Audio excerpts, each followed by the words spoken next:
অনেকগুলো বিষয় নিয়ে আমাদের দেশে বিতর্ক হচ্ছে। এক নম্বর হলো যে আমাদের দেশে কোনটির গুরুত্ব বেশি? ১৯৭১ সনের মহান মুক্তিযুদ্ধ?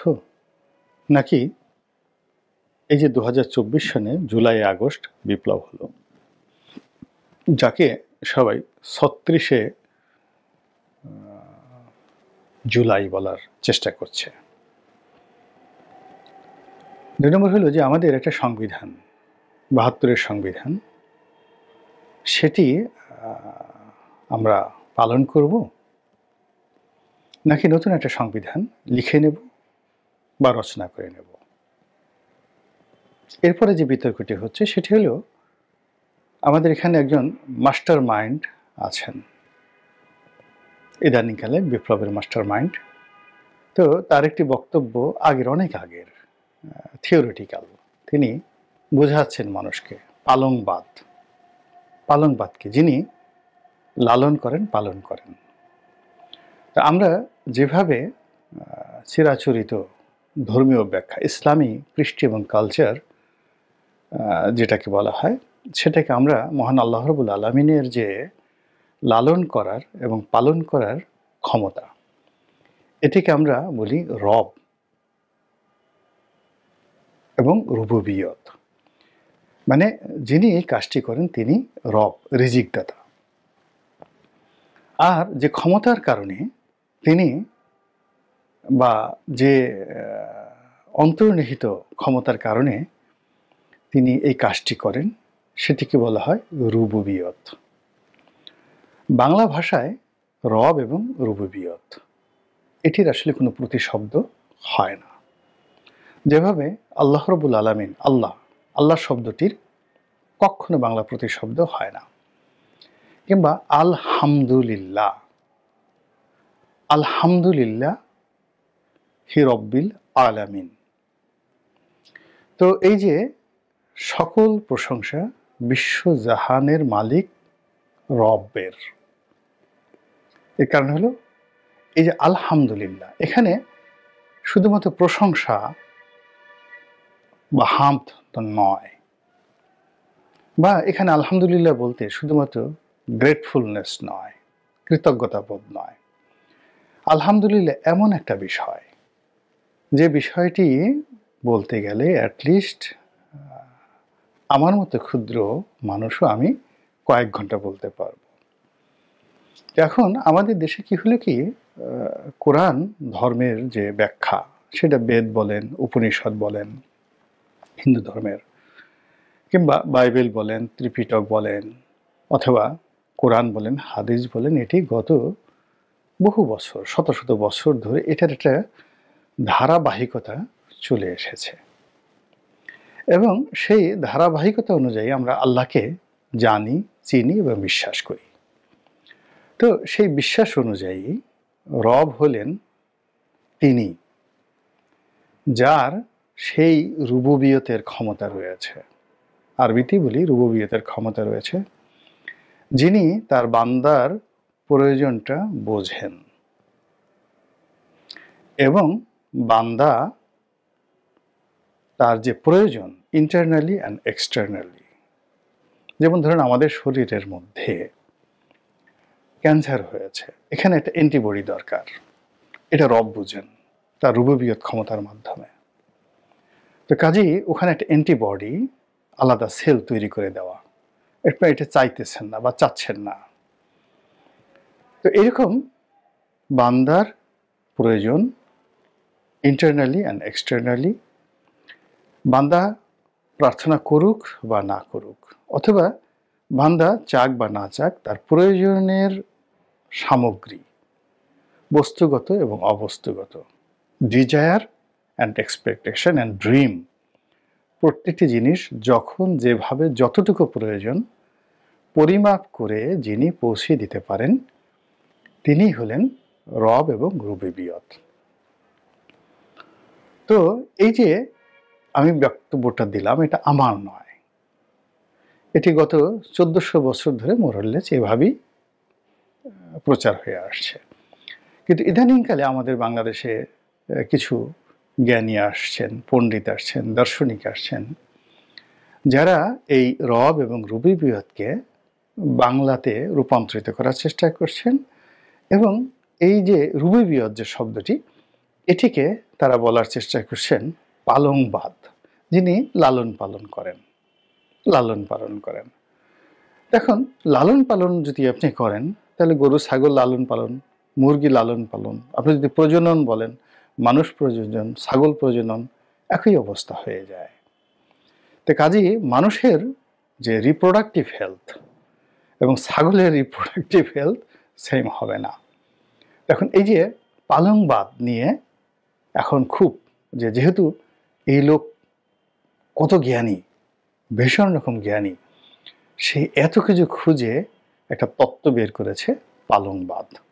তো যে লোক পালংবাদ বের করতে পেরেছে, আমরা কি তার কথা শুনবো, নাকি গত 1400 বছর ধরে যে রব এবং রুবুবিয়তের যে ধর্মীয় ব্যাখ্যা দিয়ে আসছে তার ধর্মীয় ব্যাখ্যা শুনব? আমরা কি লালনবাদ অনুসরণ করব? নামাজ নাই, কালাম নাই, দাঁত নাই, মাজা নাই, পোশাক আশাকে ঠাঁই নাই, ঠিকা নাই, শরীর থেকে ঘামের গন্ধ, যার তার সাথে শুয়ে থাকে, মদ গাঁজা কোনো বিষয়ই না, আর সারাদিন দোতার একটা নিয়ে মদিনা যাব কেমনে, মদিনা যাব কেমনে, বা ছেড়ে দে মাঝি যাব মদিনায়, নৌকায় করে মদিনায় যাবে। গাধা কত প্রকার কি কি, সে পাল তুলে মদিনা যাবে। তাহলে তার যে জ্ঞানটা এই বাংলার ভাটির বাংলা নদী পর্যন্ত, কিন্তু এই মদিনার ধারের কাছে যে কোনো নৌকা যায় না, এমনকি মক্কার ধারের কাছে যে কোনো নৌকা যায় না। জেদ্দা পর্যন্ত আপনি যাইতে পারেন পালতোলা নৌকা নিয়ে, সে পালতোলা নৌকা নিয়ে মাঝিকে নিয়ে সে মদিনা যাবে। এই হলো গান। আর সেই গান শুনে আরে কি অবস্থা, গান এটা লিখেছেন বটে। তো এইগুলো নিয়ে আমরা এই বর্তমান জমানাতে ভীষণ রকম উদ্বেলিত, আবেগতাড়িত। এই ডিজিটাল যুগে এখন তার সেই পুরনো ধ্যান ধারণা চলবে না, এখন লালনবাদের মধ্যে যেতে হবে, পালংবাদের মধ্যে যেতে হবে। তো এগুলো নিয়ে কথাবার্তা হচ্ছে এই ৭২ সনে যে মুজিববাদ, শেখ মুজিব যা বলেছে সেটাকেই লিপিবদ্ধ করে, সেটাকে বাইবেল হিসেবে মনে করে কিছু মানুষ মনে করেছে এটাই মুজিববাদ। কাজেই এ যুগে মুজিববাদ বলে কোনো কিছু থাকবে না। মুজিবের লেখাপড়া কি ছিল?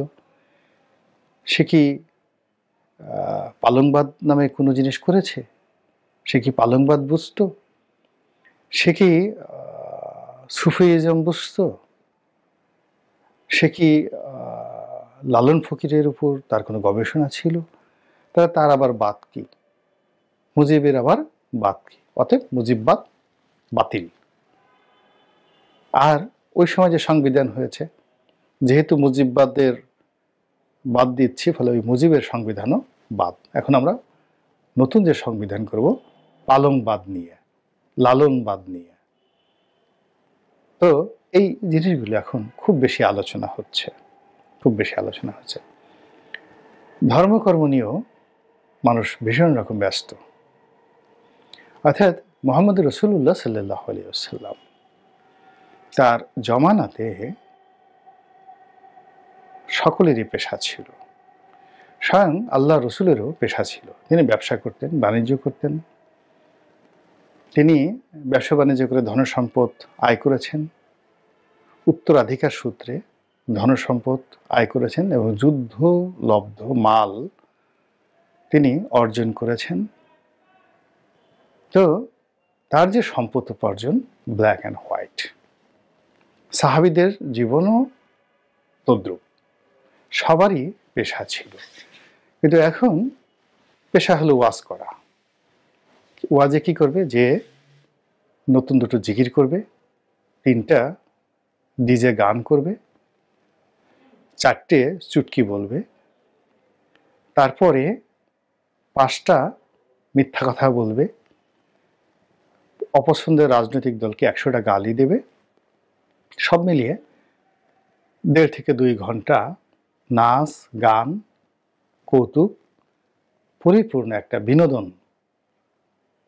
এই বিনোদনের ধর্মচর্চা, সেই ধর্মচর্চার মধ্যে সবার শেষে সে একটা স্বপ্ন আপনাকে দেখাবে যে এইভাবে সেজদা দিলে, এইভাবে বললে, এই দোয়া পড়লে পরি আসবে, এই দোয়া পড়লে আপনাকে কোনো কাজ করতে হবে না, আকাশ থেকে রিজিক আসবে, এবং এই দোয়া যদি আপনি পড়েন বা এই কর্ম যদি করেন, এই আমল যদি আপনি করেন, তাহলে এই হবে।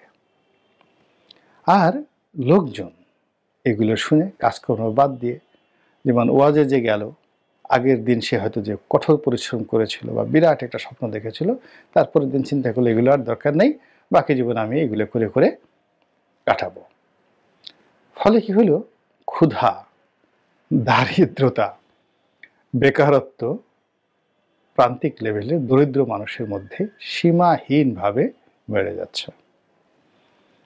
এবং আমাদের যে কথা, কবিদের কথা যে দরজা দিয়ে যদি অভাব ঢুকে, জানালা দিয়ে ভালোবাসা পালিয়ে যায়। ধর্মীয় অমীয় বাণী, তোমরা দারিদ্রতা থেকে আল্লাহর কাছে পানাহা চাও। এর কারণ হলো দারিদ্রতা মানুষের ঈমান নষ্ট করে দেয়, একিনকে ধ্বংস করে দেয়, চরিত্রকে শেষ করে দেয়, এবং অভাবের কারণে মানুষ অপরাধে জড়িয়ে পড়ে। চুরি, ডাকাতি, জেনা, ব্যভিচার, বেশ্যাবৃত্তি, এ সকল যে অনেক অপরাধের পেছনে আপনি দেখবেন অভাব, দারিদ্রতা, অলসতা একটা বিশাল কাজ করে। এবং এই যে মানুষগুলো ধর্মচর্চার নামে কর্মীর হাতকে অলসের হাত বানিয়ে ফেলছে, তাদের কারণে আমরা এই জমানাতে, আজকের এই 2024 সনে, যখন সারা পৃথিবী উল্কার গতিতে ছুটে চলছে, সারা পৃথিবী এখন চাঁদে যাওয়ার স্বপ্ন দেখছে, মঙ্গল গ্রহে যাওয়ার স্বপ্ন দেখছে, মহাশূন্যে ইলন মাস্কের স্পেস এক্সে করে ঘুরে আসার জন্য টাকা জমাচ্ছে। ঠিক সেই সময়টিতে আমরা ওই যে অলিওয়াল্লাহ, শাহ অলিওয়াল্লাহ, যে শাহ অলিওয়াল্লাহ না, যে লাল সালু, তার যে বিখ্যাত উপন্যাস, সেখানে তিনি যে বলেছিলেন যে শস্যের চেয়ে টুপির সংখ্যা বেশি। তো তার চেয়েও খারাপ অবস্থায় আমরা পৌঁছে গেছি। আপনি গিয়ে দেখেন, মনে করেন যে আজাহারি এক যুবক, তিনি কোরআনের ব্যাখ্যা করবেন, তো সেটা শোনার জন্য নাকি 15 লক্ষ লোক একটা এলাকাতে গিয়েছে, এবং তিনি হেলিকপ্টার থেকে নেমেছেন এবং তাকে দেখার জন্য মানুষ এতটা হুড়াহুড়ি করেছেন, কয়েক লাখ লোক নাকি তাকে দেখার জন্য শুধু হুড়োহুড়ি করে করে মানে শত শত আহত হয়েছে, এবং র্যাব, পুলিশ প্রোটোকল দিতে দিতে জান বের হয়ে গেছে। ইলিউশন বলতে মানে খালি পেটে ধর্মচর্চা করার কতটা, মানে যাকে বলা হয় উদগ্র জিহাদি জোশ আমাদের এই সমাজে চলে এসেছে।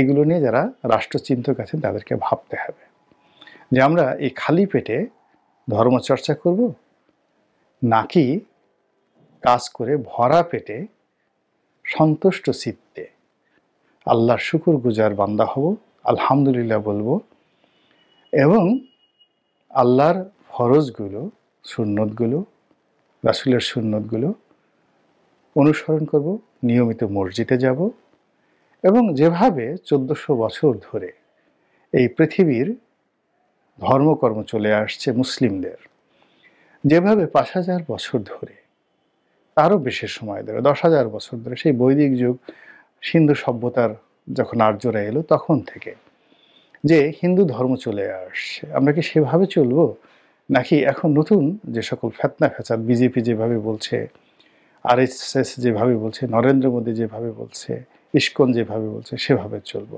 It's up to you.